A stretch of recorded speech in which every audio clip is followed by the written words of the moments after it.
या बुलेटिनमध्ये महत्त्वाच्या बातम्यांचा आढावा घेऊयात। सुरुवात करूयात महत्त्वाच्या बातमीनं। मंत्री धनंजय मुंडे यांच्या अडचणीत आता आणखी वाढ होण्याची शक्यता आहे। अंजली दमानियांपाठोपाठ आता आरटीआय कार्यकर्ते विजय कुंभार यांनी सुद्धा धनंजय मुंडेंवर आरोप केलाय। मंत्रिमंडळ बैठकीत प्रस्ताव मंजूर झाल्याचं भासवून शासन आदेश काढल्याचा आरोप कुंभार यांनी केला आहे। या संदर्भात अधिक चर्चा करण्यासाठी आपल्या सोबत स्वतः आरटीआय कार्यकर्ते विजय कुंभार आहेत। विजयजी, स्वागत आहे आपल्या एनडीटीव्ही मराठीवर।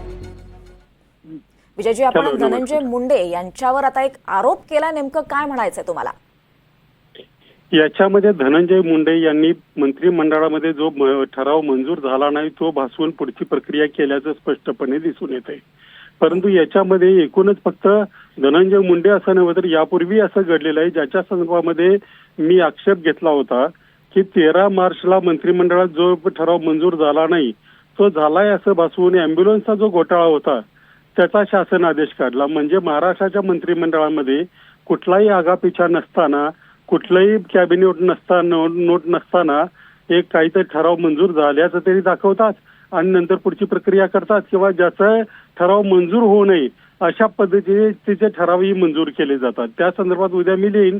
परंतु अशा प्रकारे मंत्रिमंडळामध्ये जर जे ठराव झाले नाहीत ते झाल्याचं भासवून जर प्रक्रिया पूर्ण केली जात असेल तर एकूणच मंत्र्यांच्या आणि प्रशासकीय अधिकाऱ्यांच्या कार्यपद्धतीवर आक्षेप घेणारी, संशय घेणारी आणि हा जवळपास फौजदारी गुन्हा आहे की जे घडलंच नाही, ज्याच्यामध्ये अर्थ खात्याची मंजुरी नाही, इतर विभागांची मान्यता घेतलेली नाही असं दाखवणं हा फौजदारी स्वरूपाचा गुन्हा आहे असं माझं याच्यामध्ये मत आहे। आणि या संदर्भात जेवढं काही करता येईल तेवढं आम्ही पुढे करणार आहोत। नक्कीच विजयजी, या संदर्भात तुमच्याकडे काय महत्त्वाचे नेमके पुरावे आहेत आणि या संदर्भात तुमची पुढची भूमिका आता काय असणार आहे? याच्यामध्ये हे पहा, आम्ही पूर्वी ज्या वेळेला घडलेलं आहे मार्चमध्ये मागच्या, त्यानंतर मी मंत्रालयाच्या मुख्य सचिव कार्यालयामध्ये इन्स्पेक्शन घेतलं होतं।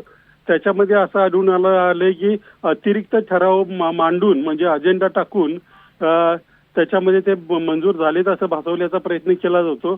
ऑलरेडी हायकोर्टामध्ये त्या स्वरूपाची म्हणजे अँब्युलन्स घोटाळ्यांची याचिका प्रलंबित आहेत। याही प्रकरणामध्ये गरज पडली तर आम्ही कोर्टाच्या समोर हे सुद्धा निदर्शनास आणू। नक्कीच, धन्यवाद विजयजी, आपण एनडीटीव्ही मराठीशी बातचीत केल्याबद्दल।